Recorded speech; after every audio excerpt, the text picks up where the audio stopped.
So in this video, I'm going to tell you what our new electric car is.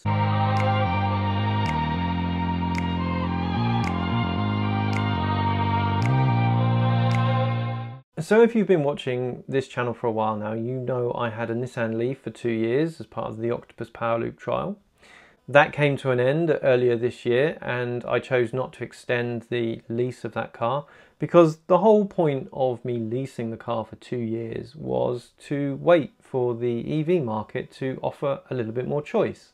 And so in the time that I was taking part in the trial, I was keeping an eye on what new EVs were coming out to see if anything might be the right one for us when that trial came to the end. Now, that has been the case. There have been a lot of electric cars coming onto the market. And so I thought we'd do a little video here that shows you some of the options that I was considering as they came onto the market, and also the one that we ended up going for in the end. So the first couple of cars that we looked at came from the Korean manufacturers, so Kia and Hyundai. And they were the Kia EV6 and the Hyundai Ioniq 5. Now, the EV6 looks like a nice car. It's getting some really good reviews in the press right now. It is quite expensive. Some of the versions go up into the 60s if you spec them up, and they start at about £41,000, which for an electric car does sound expensive, but you know, that's kind of the money that a lot of these cars are coming out at, whatever you want to buy. Even a small car like the Fiat is still £26,000, so that's a tiny little car. And so when these bigger cars coming along, they're a lot more money. Now, the reason that we chose not to go for the EV6 was, well, one, money. It's a lot of money.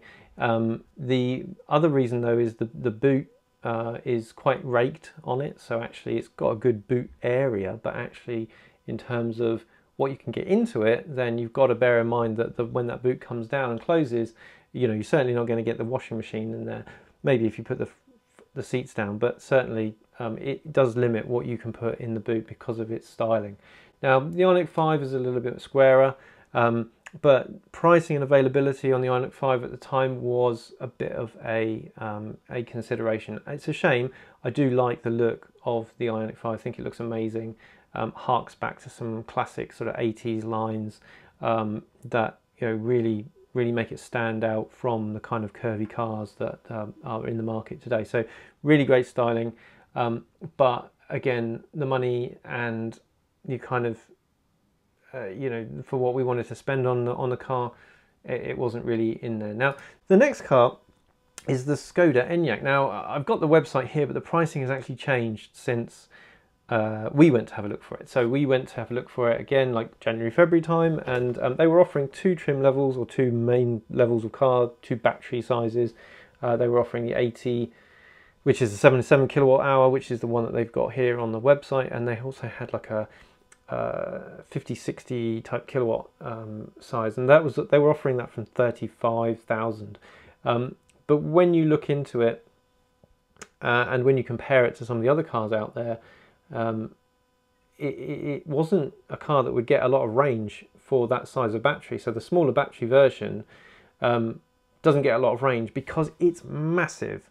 It's a huge car, and you know, if you're lugging all of that weight around, you're really not going to get a lot of miles. So it's a really impressive car. I was really impressed by it. I thought it was a great looking car, but once you did add the options on that you wanted, then it also got to be very expensive. And one of the things that I think turns me off the whole Volkswagen, Audi, Skoda cars right now is the options and the stupidness of the options. Like, you can option absolutely everything, and I don't know about you, but I just don't have the time to kind of look through a whole load of options, and it just, you know, just keep it simple. And a lot of the other manufacturers have kind of fallen into that trap.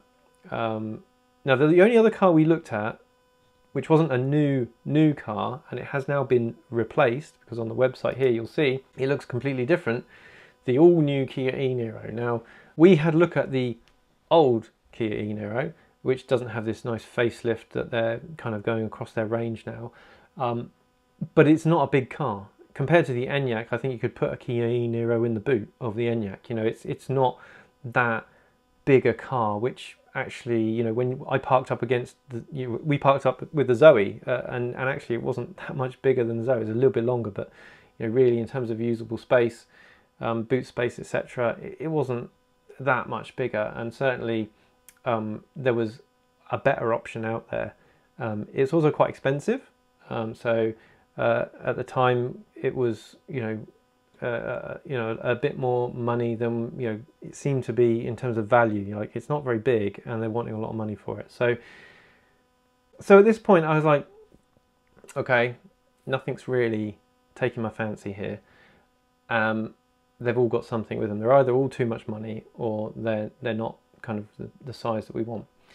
So we had a look at a car which we weren't expecting to like. In fact, we only kind of went to the dealership because they just opened a dealership in Ipswich. So we thought we'd go down and have a look at it. Why not? And as it was always the way with these things, it's the car you end up buying. And that was this one, the MG ZS EV. Wow, is all I can say. What a car for the money. So firstly, the trim levels are really easy. There's like 3.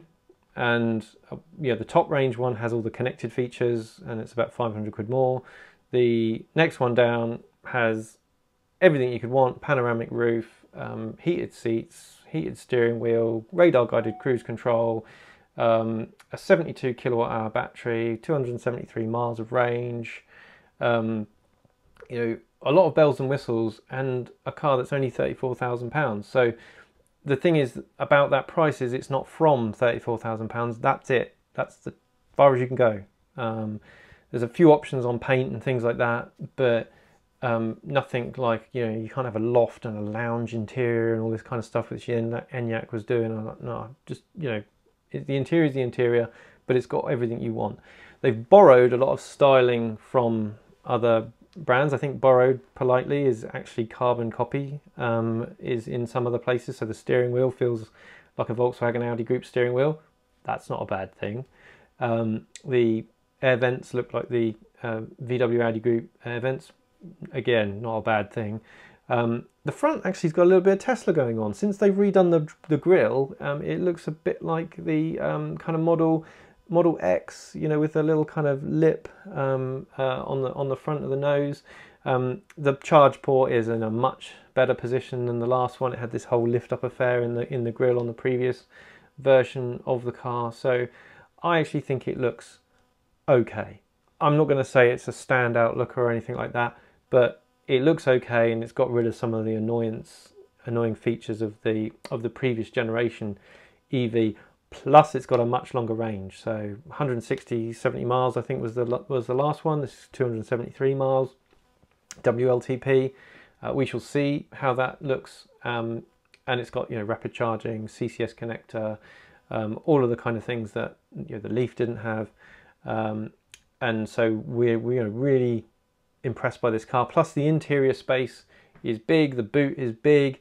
I think this car, for the money, is incredible value. So I'm really looking forward to this car, and it's just taken a while for it to turn up. I wanted to talk about this car for a while now, but the thing that's kind of been holding me back the whole time is that we weren't actually sure that we were ever going to get it, because we were told that it was going to turn up in June. Then the dealer couldn't give us any information about whether the car had even been made. There was a whole lockdown in Shanghai, which is where this car is made. I've got no illusions about where this car is being made. It is a Chinese car with a British brand slapped on the front of it. That's not necessarily a bad thing, as most other things are made in China, but all components are made in China. But ultimately, it was a very confusing experience, and the dealer was just as in the dark as we were. However, I did just have a call from them to say that it is now in the UK, and we will be able to pick it up in a couple of weeks. So actually, it looks like it's definitely here. It's definitely been made. It hasn't kind of fallen foul of massive supply chain issues or issues around COVID and lockdowns. So that's a bit of a relief. And so hopefully in the next couple of weeks, we should be able to start doing some videos on this new EVZS. So I'm really excited. So hopefully we can have some time away, go camping, go on some longer trips, and not have to worry too much about range or around compatibility of chargers as with CHAdeMO and that kind of thing from the Leaf that we had. So or with the Zoe, just being able to fit it all the stuff that you want to take with you in, which was always a challenge with the Zoe. Now, on the subject of the Zoe, it does also mean we can start to kick off what we are doing about the Zoe. As you've probably seen in previous videos, we've had a bit of trouble with the Zoe recently, not been charging properly. It now charges, but it doesn't charge on the solar panels through the Zappi too well. They did bring us another car. We used that for a while. It charged absolutely fine. So there's nothing wrong with our charger. It is something wrong with the car, and there's still something wrong with the car. So I want to get that sorted so that we can get rid of it. I think there's no point in us having two brand new cars. The Zoe is still really low mileage. And from the comments in the videos that I've done about the state safety issues with the Zoe, some people just aren't bothered. It's 50-50. Some people are, you've done the right thing, you've got a young family, you know, you want them in the safest place. My dad always said, you know, put your most precious things in the safest place, and that's why he worked for Volvo. You know, we want to put our family in the safest place. This car has a 5-star Euro NCAP rating. It has all the curtain airbags. It has everything. So as long as they haven't removed all of those for fun and giggles, in this facelifted version, we should be good to go there. So I think what we'll probably do is we'll probably get that Zoe gone. Only got 7,000 miles on it. Someone who's not bothered about safety will go and buy that car. Or if the dealer can't fix it, we'll have to just have a chat with the dealer and say, look, you're preventing us from selling this car now, so are you going to buy it back for, you know, market rate in the second-hand market? Because obviously, you know, we don't really want to sell it back to the dealer unless we have to, because they'll give you less money than you will in the in the market for it. So that's it, and it should be a good buy for somebody who's looking for an electric car, who maybe uses it in the city or something like that, and they're not bothered about kind of side impacts. But you know, for us, it's just not for us. And I think what we'll do, don't know just yet, but I think what we will do is we'll probably buy a second-hand Leaf or something like that. They're very, very abundant now. They're quite expensive still, but then all second-hand cars, doesn't matter if it's petrol, diesel or whatever, are, you know, up in money right now because of supply chain shortages and because of the fact you just can't get some of the trim levels that you want on new cars. So someone the other day was saying they want an I-Pace, and they can't get the spec in the new I-Pace that they have on their current I-Pace, and that just seems crazy to me. So there's a lot of things going on that are causing the second-hand market to be over inflated right now. We'll see. A Leaf would be good if we can get the right version of the Leaf, i.e. another 40 kilowatt hour one, maybe a bit of a high mileage one, you know, 10, 14 grand kind of money, then that would be good. We could even just go even older, like, you know, 4, 5, 6, 7,000 pounds on a 30 kilowatt Leaf, because we don't need to go very far in our second car, just around town to work and back, to the shops and back, you know, all of that kind of stuff. This one's going to be the one that goes on the big journeys.